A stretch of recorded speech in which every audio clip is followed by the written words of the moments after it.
शाम का वक्त था। मुझे दोपहर से ही बहुत घबराहट हो रही थी। बार बार मेरा दिल ये सोचकर बैठा जा रहा था कि क्या सच में उसने मुझे और आर्या को देख लिया था। बेचैनी इतनी ज़्यादा थी कि आज कॉलेज से आने के बाद मेरा खाना खाने तक का मन नहीं हुआ। मैं चुपचाप अपने कमरे में जाकर बैठ गई। मुझे कुछ समझ में नहीं आ रहा था। बस डर के मारे अजीब अजीब से ख्याल आ रहे थे कि तभी साइड में रखा मेरा फ़ोन वाइब्रेट करता है। मन में एक अजीब सा डर था। मैं डरते डरते फ़ोन उठाती हूँ।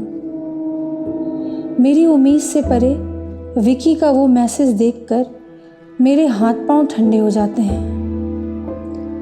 और आज जो कुछ भी कॉलेज में हुआ वो सब कुछ मेरे दिमाग में रिपीट होने लगता है।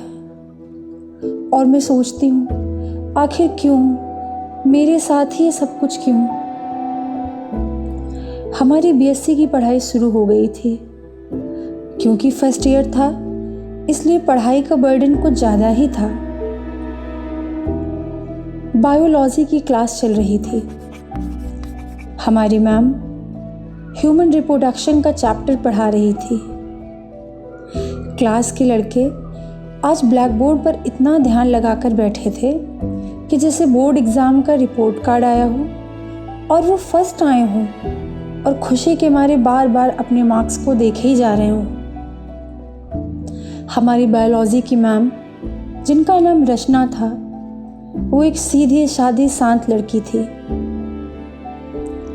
क्लास के बच्चे भले ही उनका पीठ पीछे मजाक बनाते हों, पर मेरी नज़र में वो सबसे बेस्ट टीचर थी। विकी हमारा क्लासमेट था। वो एक नंबर का बिगड़ैल और बदतमीज़ लड़का था। मेरे पीछे तो वो हाथ धोकर पड़ा था। वो कोई भी मौका मुझे परेशान करने का नहीं छोड़ता था। क्लास की ज़्यादातर लड़कियां उसे पसंद नहीं करती थी, पर फिर भी उसका 8-10 लड़के लड़कियों का ग्रुप था। क्योंकि वो अपने चमचों को महंगे गिफ्ट दिया करता था। उसके पापा एक एसआई थे, तो वो इसका रोब हर किसी पर झाड़ता था। हमारी क्लास चल रही थी। मैम सबको सब कुछ बहुत अच्छे से समझा रही थी, पर विकी फिर भी बार बार बीच में बोलता है, जैसे उसे कुछ पता ही नहीं, जैसे उसे कुछ समझ में ही नहीं आ रहा है। वो कहता है, मैम फीमेल रिप्रोडक्टिव पार्ट आपने क्या बताया, वो आपने कैसे बताया, ओव्यूलेशन का कुछ समझ में नहीं आया, प्लीज़ मैम दोबारा समझा दीजिए। और मेरी ओर देख के हंसता। मुझे उसकी ये कुटिल हंसी देखकर इतना गुस्सा आता कि उसके मुंह पर मैं एक तमाचा जड़ दूं, पर मैं कुछ नहीं कह पाती थी। उसके दोस्त और वो सब आपस में अजीब अजीब नज़रों से मुझे देखते हुए बातें करते हैं। क्लास चल रही थी। विकी मुझे लगातार गंदी नज़रों से देखता जा रहा था। मेरा गुस्सा बढ़ जाता है। क्लास ख़त्म होती है। मैम चली जाती हैं। आर्या मेरा गुस्सा देखकर मुझे शांत करती है और समझाती है, जाने दो ना यार, क्या करना है, बदतमीज़ है। आर्या मेरी सबसे अच्छी दोस्त थी। उसके मुंह से निकला हर शब्द मुझे बस सुकून ही देता था। आर्या और मैं क्लास 11 से साथ थे और हमने सेम कॉलेज में एडमिशन लिया। वो दिन मैं आज भी नहीं भूलती जब आर्या ने पहली बार हमारे क्लास में कदम रखा था। आर्या बहुत खूबसूरत थी। उसको देखते ही मेरे मन में वो एहसास पनपे जिसे शायद मैं समझ नहीं पा रही थी, पर वो मुझे बहुत अच्छी लगती थी। वो पढ़ने में भी बहुत अच्छी थी। बताया गया क्लास में कि आर्या ने अपने 10th के बोर्ड एग्ज़ाम में 90% मार्क अचीव किए हैं। क्लास का हर स्टूडेंट उससे दोस्ती करना चाहता था, पर आर्या मेरी सीट पर आकर बैठी। मैं बहुत खुश थी। वैसे आर्या बहुत कम बोलती थी, पर फिर भी हम दोनों बहुत जल्दी बेस्ट फ्रेंड बन गए। मुझे आर्या का साथ इतना अच्छा लगता था कि मैं अगर पानी पीने के लिए भी जाती तो उसके साथ जाती थी। मेरी मम्मी एक सैलून की ओनर थी। पापा शहर के बाहर जॉब करते थे। पापा कभी कभार ही घर आते थे।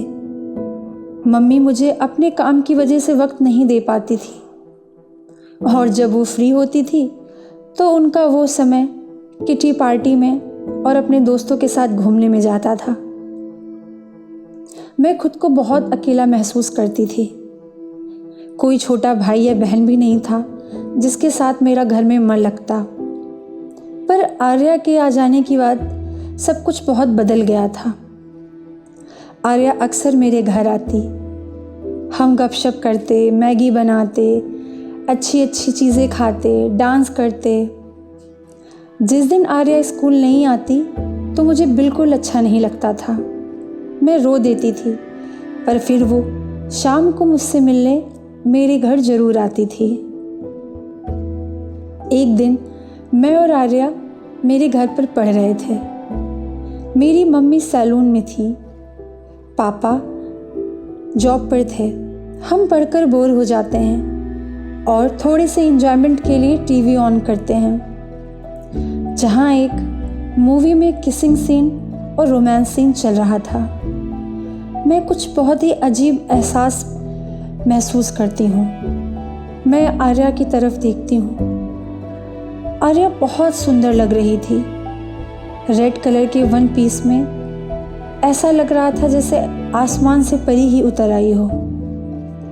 उसकी आंखों में एक अजीब सा नशा था, और मैं बहुत अजीब सा महसूस तब करती हूँ जब वो उन्हीं फीलिंग के साथ मुझे देखती है।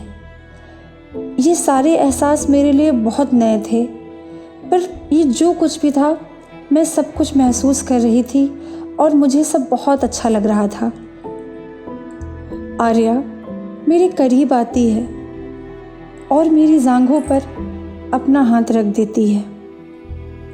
उसके हाथ रखने से मेरे सारे रोए खड़े हो जाते हैं। मैं जो महसूस कर रही थी वो पहली बार था ऐसा। आर्या अपना हाथ आगे बढ़ाती है। उसी पल मैं उसका हाथ पकड़ लेती हूँ और उसके गले लग जाती हूँ। आर्या मुझसे कस के गले से चिपक जाती है और अपने टॉप को नीचे गिरा देती है। हम दोनों एक ऐसे पल में डूब जाते हैं जिसे हम खुद ही नहीं समझ पाते। हम दोनों के होंठ एक दूसरे के होंठों पर थे। हम दोनों एक दूसरे को चूमते हैं। उसके गुलाबी होंठों की मिठास मुझे पागल कर रही थी। मैं आर्या को कंधे, गले, हर जगह चूमना स्टार्ट कर देती हूँ। उस पल मुझे एहसास हो गया था कि आखिर क्यों आर्या को देखकर मुझे इतना सुकून मिलता था। मैं और आर्या उस पलों में डूब जाते हैं। वो इतने हसीन पल थे कि शायद ही मैं आज लफ्ज़ों में बयां कर सकूं। कि तभी आर्या रोते हुए मुझसे कहती है, तमन्ना, हमारे बीच कभी कोई तीसरा नहीं आएगा। बोलो ना, नहीं आएगा ना? मैं कुछ समझ नहीं पाती, पर मैं उसको तुरंत जवाब देती हूँ। मैं उससे कहती हूँ, मेरी ज़िंदगी का वो आखिरी पल होगा जब कोई तीसरा हमारे बीच आएगा। स्कूल के बाद हम घंटों चैट करते। वो हर रोज़ मेरे घर आती थी और हम बहुत अच्छे पल साथ में स्पेंड करते। स्कूल में इस बात की किसी को भनक न लगी कि हम दोनों लेस्बियन हैं। हम दोनों एक दूसरे के साथ बहुत खुश थे। इतनी खुशी मुझे आज तक कभी नहीं मिली थी। 2 साल उसके साथ कैसे बीत जाते हैं मुझे पता ही नहीं चलता। वो सारे पल बहुत खुशनुमा थे। हमारे 12th के एग्ज़ाम ख़त्म होते हैं। मैं और आर्या दोनों बहुत अच्छे मार्क्स से पास होते हैं। उसके बाद हमने फिर सेम कॉलेज में एडमिशन लिया। सब कुछ बहुत अच्छा चल रहा था।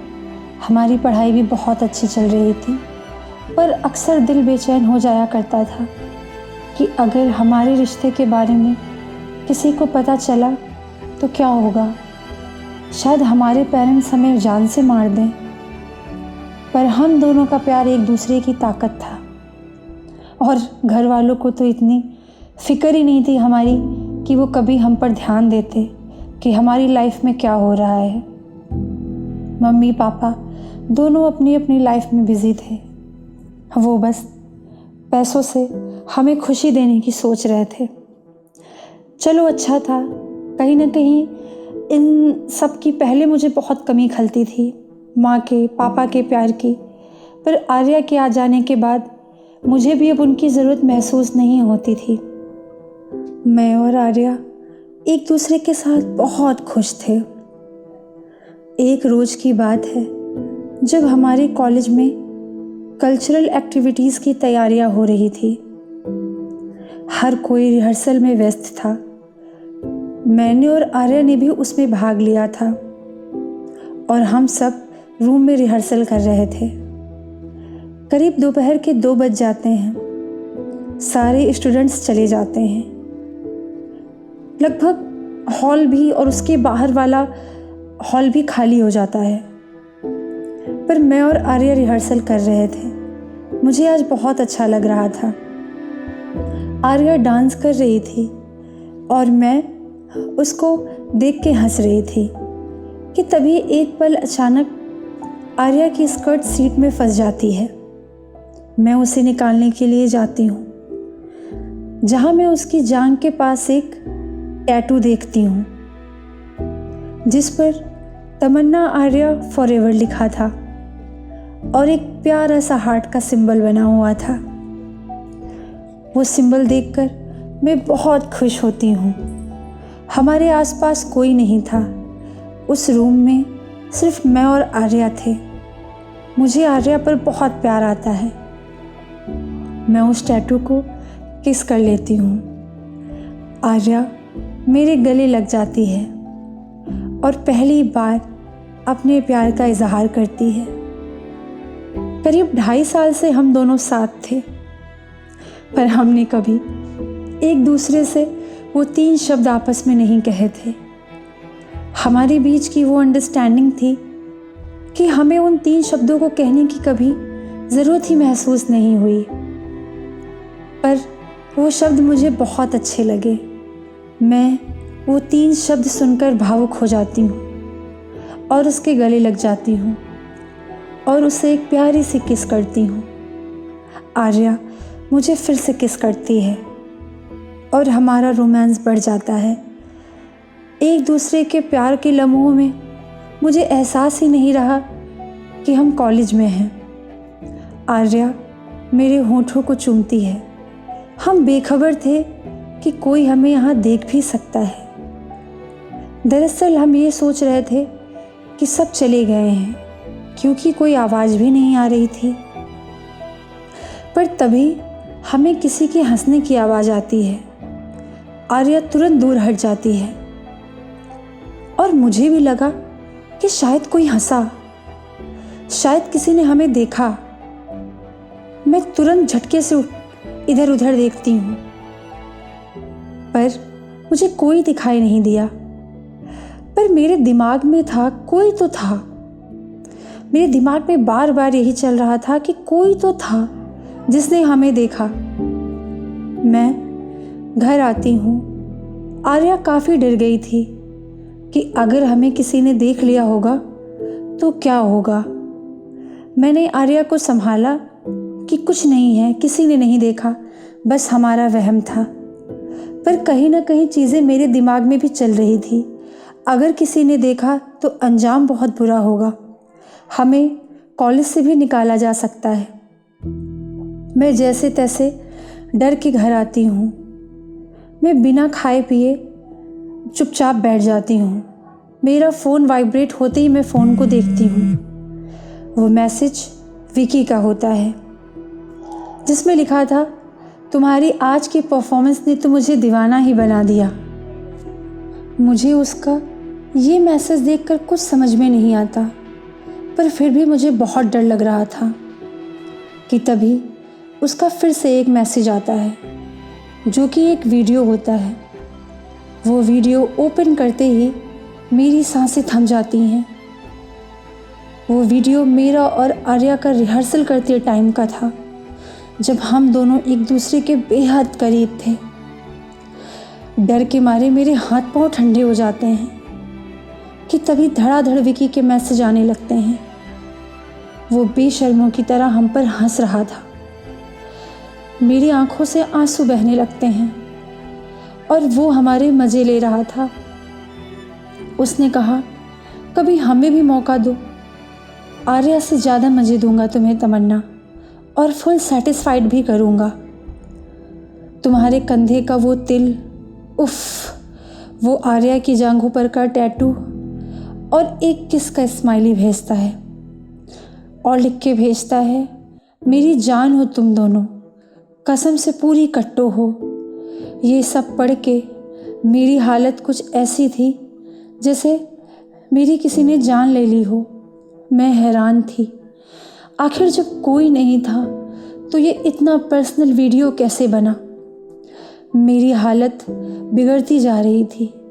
मैं बहुत रो रही थी।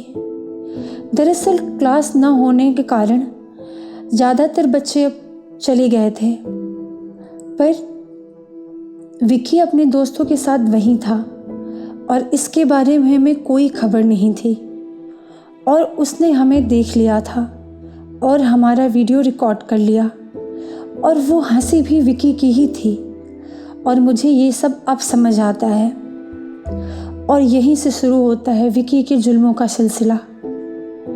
मैं विकी के हाथ जोड़ती हूँ, रोती हूँ, तड़पती हूँ, उसके पैरों तक पड़ती हूँ और उससे वीडियो डिलीट करने की रिक्वेस्ट करती हूँ। मैं बहुत रोती हूँ, पर विकी नहीं मानता और वो मुझसे हंसते हुए बड़ी ही ढीठता से कहता है, ओ मेरी तमन्ना, मेरा ना एक प्रोजेक्ट बनाने का मन नहीं है। माई टॉपिक इज़ सेरिकल्चर और मुझे ये कल सुबह चाहिए। और हाँ, फाइल खुद खरीद लेना। मैं उसका इरादा समझ गई थी। उसने मुझे ब्लैकमेल करना शुरू कर दिया था। उसका ये प्रोजेक्ट 150 पेजेस का था। मैं बहुत घबरा रही थी, मुझे कुछ समझ में नहीं आ रहा था, पर मेरे पास उसकी बात मानने के अलावा और कोई दूसरा रास्ता नहीं था। मैं रोते हुए आर्या को फ़ोन करती हूँ और उसे सब कुछ बताती हूँ। आर्या बहुत डर जाती है, पर फिर भी इस डर से कि कहीं वो हमारा वीडियो वायरल ना कर दे, मैं जल्दी जल्दी खुद उठती हूँ और ख़ुद को संभालती हूँ। मार्केट जाकर फाइल लाती हूँ और आर्या को अपने घर बुलाती हूँ। उस फाइल को मैं और आर्या बैठकर रात भर बनाते हैं। उस फाइल पर काम करते करते मेरी उंगलियों में भयंकर दर्द हो जाता है, पर फिर भी हम उसका काम करते हैं। सुबह हो जाती है, हम बिना सोए पूरी रात जगकर उसका प्रोजेक्ट कंप्लीट करते हैं और जल्दी से कॉलेज पहुंचकर उसकी फ़ाइल उसे देने जाते हैं, जहां वो फील्ड पे अपने दोस्तों के साथ गपशप कर रहा होता है। जैसे ही विकी मुझे देखता है, वो और उसके दोस्त तेज़ी से हंसते हैं। मैं और आर्या लाचार थे और हम दोनों यही सोच रहे थे कि पक्का इसने अपने सारे दोस्तों को हमारा वीडियो दिखा दिया है, तभी ये सब इतना हंस रहे हैं। विकी हमारे पास आता है और मेरे कान में धीरे से कहता है, डियर, उन्हें कुछ नहीं पता, वो तो इसलिए हंस रहे हैं क्योंकि मैं ना उन्हें 2 लेस्बियंस की कहानी सुना रहा था। काश तुम थोड़ा पहले आती और तुम भी वो कहानी सुनती। उफ़ यार, साला क्या इंटीमेसी होती है लेस्बियंस की। उसकी ये बातें सुनकर मुझे इतना गुस्सा आ रहा था कि उस वक्त अगर मेरे हाथ में गन होती तो मैं उसे शूट कर देती। फिर भी वो यहाँ पर भी नहीं रुकता। आह, मज़ा आ गया, और कहते हुए तेज़ी से हंसता है और आर्या की तरफ आंख मारता है। आर्या रोने लगती है, पर मैं उसे चुप रहने के लिए कहती हूँ, क्योंकि हम कॉलेज में थे, कोई हमें देख भी सकता था और हमारे रोने का कारण पूछता। मैं उससे कहती हूँ, तुम्हें क्या चाहिए, प्लीज़ हमें अब और परेशान मत करो। वो आर्या की वॉच की तरफ देखता है और हंसते हुए कहता है, तमन्ना, मेरी ना वॉच ख़राब हो गई है, अब आगे क्या बोलना, बाकी तो तुम दोनों समझ ही गई होगी, कहकर हंसते हुए अपनी फ़ाइल मेरे हाथ से लेकर चला जाता है और पीछे से 5 उंगलियां दिखाकर इशारा करता है कि उसे 5000 वाली स्मार्ट वॉच चाहिए। हम दोनों बहुत मजबूर थे। अपनी लाचारी पर हमें दुख हो रहा था, पर हम कुछ नहीं कर सकते थे। अगर हम कुछ करने की कोशिश करते तो वो हमारा वीडियो वायरल कर देता। ऐसा होता तो शायद हमें मरना पड़ जाता। हमारे पेरेंट्स की बहुत इंसल्ट होती, हमें कॉलेज से निकाल दिया जाता, मैं और आर्या हमेशा के लिए अलग हो जाते। ये सब सोच सोच कर मेरा दिमाग चकरा रहा था। मेरे पास और कोई ऑप्शन नहीं था, हमें उसकी बात माननी ही थी। हम दोनों अपनी अपनी गुल्लक तोड़कर, जिसमें हमारे गिफ्ट तक के पैसे थे, उन पैसों को जोड़कर विकी के लिए वॉच लेते हैं और उसे वॉच लाकर देते हैं। वो ऐसे ही रोज़ हमसे अपनी छोटी बड़ी मांगें पूरी करवाने लगा। करीब 1 महीना बीत गया था। उसने अपने टॉर्चर की हर हद पार कर दी थी। उसकी मांगें बढ़ती जा रही थी। हालत ये हो गई थी कि मैंने मेरे कान की ईयररिंग्स तक बेच दी। घर पे मम्मा के पूछने पर मैंने उन्हें यही बताया कि मुझसे धोखे से गिर गई। मैं हर पल मर रही थी, हर पल तड़प रही थी, पर ना मेरे मम्मी, ना मेरे पापा, ना वो मुझे समझ पा रहे थे और ना वो कभी मुझसे पूछते कि आखिर क्या बात है कि मैं इतनी चुप चुप सी रहती हूँ। मैं आखिर किससे कहती। धीरे धीरे मैं और आर्या डिप्रेशन में जा रहे थे। आर्या को इतनी टेंशन हुई कि आर्या बीमार हो जाती है। मैं उसे देखने के लिए उसके घर जाती हूँ और उसकी मम्मी से कहती हूँ, आंटी, आर्या आजकल काफ़ी परेशान रहती है। ये कहकर बस मैं उन्हें एक इशारा कर रही थी ताकि आर्या की मम्मी को उसकी हालत के बारे में कुछ पता चले और शायद हमारी कोई मदद हो सके। पर मैं गलत थी। आंटी कहती हैं, बेटा आई थिंक वो एग्ज़ाम आ रहे हैं तो वर्कलोड ज़्यादा है, सो आर्या परेशान रहती है। मैं क्या करती, उनकी बात सुनकर चुपचाप हाँ में सर हिला देती हूँ और मैं आर्या के पास जाती हूँ। आर्या टेंशन में बहुत कमज़ोर हो गई थी। हम बात कर रहे थे कि कैसे विक्की से निपटें। हमें कुछ समझ में नहीं आ रहा था। आखिरकार हम दोनों ने सुसाइड करने का फ़ैसला लिया। हमारे लिए बहुत टफ था क्योंकि अब हम और आर्या हमेशा के लिए अलग हो जाते। पर उस वीडियो वायरल होने के बाद भी हमारे साथ यही होता। हमारे रिश्तेदार, सोसाइटी हमें सुना सुना के मार देते। हम मजबूर थे, हमारे माता पिता को मरना पड़ जाता। बस हम सोच रहे थे आखिर हमारी क्या गलती है जो मुझे इतना मानसिक टॉर्चर सहना पड़ रहा है। हम भी बाकियों की तरह इंसान हैं और ये जो फीलिंग्स थी, जो एक दूसरे से प्यार की फीलिंग्स थी, वो भगवान की दी हुई हैं। हर किसी को जीने का अधिकार है, तो इसमें ऐसा गलत क्या था जो हमें इतना डरना पड़ रहा था। आखिर क्यों हमें मरना पड़ेगा। हम दोनों बहुत रोते हैं और आर्या की माँ फ़ोन पर लगी थी। सच में कितना अजीब था। उन्हें मेरे और आर्या की रोने की आवाज़ तक सुनाई नहीं देती है। हम दोनों हर पल घुट रहे थे और कोई हमारी मदद के लिए आगे नहीं आता कि तभी विकी का मैसेज आता है। उसका मैसेज देखते ही मैं डर के मारे कांपने लगती थी। उसने मैसेज में लिखा, तमन्ना, मैं तुम्हारा वीडियो डिलीट कर दूंगा।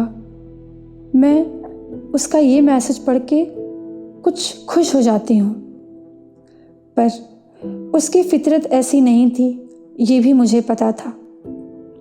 अगले ही पल उसका दूसरा मैसेज आता है, मैं तुम्हारा ये वीडियो डिलीट कर दूंगा, पर तुम दोनों जो आपस में करते हो वो मेरे साथ भी करो, वो भी साथ में, थ्रीसम। ये पढ़कर मेरी सांसें थम गईं और उसने अगले ही मैसेज में कसम खाई कि इसके बाद वो वीडियो डिलीट कर देगा, वरना वो आज ही वीडियो वायरल कर देगा। मैं डर से फ़ोन ऑफ कर देती हूँ, क्योंकि उसके फ़ोन से आया हर एक मैसेज मुझे जहर की तरह लग रहा था। शायद अगर 2-5 मैसेज उसके और आते तो मैं उसी वक्त अपनी जान दे देती। सारी रात मुझे नींद नहीं आती है। आर्या को बहुत फीवर था। मैं आंटी से बात करके उस दिन आर्या के घर पर ही थी। आर्या दवाई के नशे में सो जाती है, पर मेरी एक झपकी भी नहीं लगती। मैं अगले दिन कॉलेज जाती हूँ। आर्या भी ना चाहते हुए भी हमारे साथ जाती है। मेरा कॉलेज जाने का बिल्कुल मन नहीं होता है, फिर भी मैं अगले दिन कॉलेज जाती हूँ। आर्या की तबीयत नहीं ठीक थी, पर वो नहीं चाहती थी कि मैं विकी का टॉर्चर अकेले सहूँ, इसलिए वो बीमारी की हालत में भी मेरे साथ कॉलेज जाती है, जहाँ विकी हमसे मिलता है और विकी हमसे अपने रूम पर आने को कहता है और कहता है कि वो सामने ही हमारा वीडियो डिलीट कर देगा। मैं उससे बहुत मिन्नतें करती हूँ, विकी प्लीज़ मान जाओ, हमें बख्श दो, हमें छोड़ दो, तुम जो कहोगे हम करेंगे, हम तुम्हें अपने मोबाइल फ़ोन दे देंगे, हम तुम्हें हर महीने 5,000 रुपये कैसे भी करके देंगे। विकी हंसते हुए कहता है, पैसे किसको चाहिए मेरी तमन्ना, बस एक बार मेरी तमन्ना पूरी कर दो। उसकी बातें मुझे इतना गुस्सा दिला रही थी, इतना गुस्सा दिला रही थी कि मैं उसका उसी पल कत्ल कर दूं। पर आर्या को देखकर मुझे रोना आता है। मैं आर्या को खोना नहीं चाहती थी। हम दोनों मजबूर थे और बहुत मजबूर थे। शाम को मैं और आर्या उसके रूम पर जाते हैं और हम दोनों अपने घर पर झूठ बोलते हैं कि हम दोनों एक दूसरे के घर पर हैं। मेरी माँ को लगता है मैं आर्या के घर पर हूँ, आर्या की मम्मा को लगता है कि वो मेरे घर पर है। जैसे ही हम उसके रूम पर पहुँचते हैं, वो हमें देखकर तेज़ी से हंसता है। हम चुप थे। आर्या की आंखों से आंसू बह रहे थे। वो आर्या को पकड़ता है और बेड पर धक्का दे देता है और सेम वही वो मेरे साथ करता है। सारी रात उसका जो मन करता है वो हम दोनों के साथ करता है। हमारी आंखों से आंसू बह रहे थे, पर उस जालिम को हम पर दया नहीं आती है। आर्या के शरीर पर उसके दांत से काटे हुए निशान थे, जिन्हें देखकर मैं बहुत रोती हूँ, पर हम दोनों बहुत मजबूर थे। इस बात को हुए करीब 15 दिन बीत जाते हैं। मुझे और आर्या को यही लगता है कि शायद विकी ने हमारा वीडियो डिलीट कर दिया है, इसीलिए इन 15 दिनों के बीच उसका कोई मैसेज नहीं आता है और ना ही वो हमें कॉलेज में देखकर कोई ऐसी हरकत करता है। हम पहले से कुछ ठीक थे। एक दिन हम कॉलेज में बैठे पढ़ रहे थे कि तभी हमारे पास विकी आता है। उसको आता देखकर आर्या कांपने लगती है, पर हम एक दूसरे का हाथ तेज़ी से पकड़ते हैं। विकी हमारे पास आता है और हमसे कहता है, आर्या ये देखो ना, मैंने उस दिन वीडियो डिलीट कर दिया था तुम दोनों के जाने के बाद, पर पता नहीं क्या टेक्निकल प्रॉब्लम है, वीडियो डिलीट ही नहीं हुआ। और ये कहते हुए बहुत तेज़ी से हंसता है। मैं उससे तुरंत रिक्वेस्ट करती हूँ, ये तो धोखा है विकी, तुमने मुझसे कहा था कि तुम वीडियो डिलीट कर दोगे, प्लीज़ वीडियो डिलीट कर दो।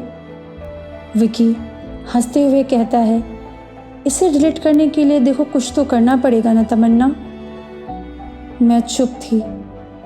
दूर खड़े अपने दोस्त की तरफ इशारा करता है और धीरे से मुझसे कहता है, तमन्ना सोचो अगर हम चारों एक साथ हों तो कितना फ़न होगा, कितना एंजॉयमेंट होगा।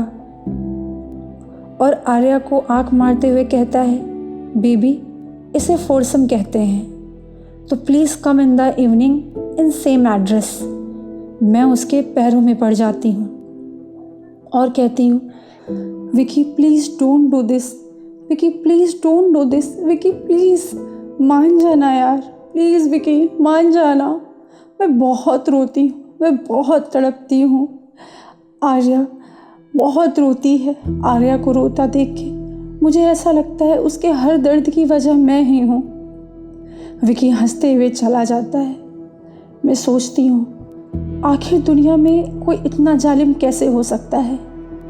मुझे और आर्या को मरने के अलावा कुछ समझ नहीं आ रहा था। थक हार कर हम फैसला करते हैं कि हम अपने हाथ की नस काट लेंगे और अपनी जान दे देंगे, पर अब विकी की बात नहीं मानेंगे। रोज़ रोज़ हमसे ये नहीं हो पा रहा था, पर शायद जान देना इतना आसान नहीं होता। मेरी हिम्मत नहीं हो रही थी। मैं अपने घर पर अपने कमरे में थी। मुझे समझ नहीं आ रहा था कि मैं क्या करूं, कि तभी हमारी बायोलॉजी वाली मैम हमारे घर आती हैं। मम्मी उन्हें मुझसे मिलने के लिए मेरे रूम में भेज देती हैं। मैं उनको अचानक अपने घर पर देखकर हैरान होती हूँ। वो मुझे गले लगा लेती हैं। शायद बहुत दिनों बाद किसी ने ऐसे गले लगाया था। जाने क्यों मैं रो देती हूँ, पर कुछ नहीं कहती। मैम मुझसे कहती हैं, जुल्म सहने वाला जुर्म करने वाले से ज़्यादा गुनहगार होता है। उनकी इस बात पर मैं समझ गई थी शायद उन्हें कुछ तो पता है। अगले ही पल वो कहती हैं, मैंने आज तुम्हारी और विकी की बातें सुन ली थी। मैं चाहूँ तो प्रिंसिपल को कंप्लेन कर विकी को कॉलेज से निकलवा दूँ, पर मैं चाहती हूँ तुम और आर्या उसे जवाब दो, क्योंकि ब्लैकमेल करना एक कानूनन जुल्म है और वो जो तुम्हारे साथ कर रहा है उसे रेप कहते हैं। उसको सज़ा के साथ सबक मिलना चाहिए ताकि उसकी आगे से कभी ऐसा करने की हिम्मत ना हो। वो किसी लड़की के साथ ऐसा करने की सोचे तक नहीं। मैम मुझे बहुत समझाती हैं। मैम की बातों से मुझ में एक हिम्मत जाग जाती है। मैं उस दिन विकी से मिलने नहीं जाती हूँ। अगले दिन मैं और आर्या कॉलेज पहुँचते हैं। वो गुस्से में हमारे पास आता है और बोलता है, अभी तुम्हारा वीडियो अपलोड करता हूँ, अभी तुम्हारा वीडियो अपलोड करता हूँ, तुम दोनों क्यों नहीं आई, क्यों नहीं आई। उसके शब्द तो ऐसे थे जैसे हम उसके नौकर हों। पता नहीं क्यों मुझे बहुत गुस्सा आ रहा था, बहुत गुस्सा आ रहा था। मेरा महीनों का गुस्सा आखिरकार उस दिन फूट पड़ा। मैंने उसको जोरदार थप्पड़ मारा। उस थप्पड़ की गूंज आसपास 3-4 क्लासरूम तक गूंज गई। आर्या कस के चिल्लाई। सब टीचर स्टाफ इकट्ठा हो गए। मैम उन्हें देखकर मुझे हिम्मत आ गई। मैम वहाँ पहले ही आ चुकी होती हैं। इससे पहले विकी कुछ समझ पाता कि ये सब क्या हो रहा है, हमारी बायोलॉजी की मैम तुरंत उसके पास जाकर उसका फ़ोन छीन लेती हैं और तेज़ी से फर्श पर पटक देती हैं। विकी गुस्से में तिलमिला जाता है और कहता है, वीडियो कहीं और सेव है, मैं आज ही अपलोड करता हूँ ताकि दुनिया को पता चले कि तुम दोनों क्या करते हो। मैं बोलती हूँ, चल कर तू अपलोड, तू वीडियो अभी कर अपलोड। है कहाँ वीडियो, तू कर अपलोड। मैं खुद बताती हूँ सबको, मैं हूँ लेस्बियन, हाँ, मैं लेस्बियन हूँ, मैं हूँ लेस्बियन। मैं और आर्या एक दूसरे से प्यार करते हैं। पर तूने क्या किया हमारे साथ, वो बताऊँ मैं सबको? मेरी ये हिम्मत और बातें देखकर विकी की बोलती बंद हो गई थी। मैंने बोलना जारी रखा। मेरी 4 महीनों की सारी तड़प, सारा गुस्सा, सारा फ्रस्ट्रेशन, सब कुछ मैंने कह डाला। प्रिंसिपल की तरफ देखकर मैंने कहा, सर ये अपने दोस्तों के साथ नाइट स्पेंड करने के लिए मुझे मजबूर कर रहा था। मैं और आर्या महीनों से इसका टॉर्चर झेल रहे हैं। विकी अब शर्म के मारे चुपचाप सर झुकाकर खड़ा था, क्योंकि उसके पास और कोई ऑप्शन नहीं था। वो फंस चुका था। प्रिंसिपल उसके पास आते हैं और 2 तमाचे उसको जड़ते हैं और उसके पापा को कॉल करते हैं। उसका नाम कॉलेज से काट देते हैं और उसे कॉलेज से बाहर निकाल देते हैं। ये बात हमारे घर वालों को पता चलती है। मुझे पता था कि घर वाले हमें कभी माफ़ नहीं करेंगे। मैं अपने घर जाती हूँ। मम्मी पापा मुझे ऐसी नज़रों से देख रहे थे कि शायद मेरी ज़िंदगी का वो आखिरी दिन हो।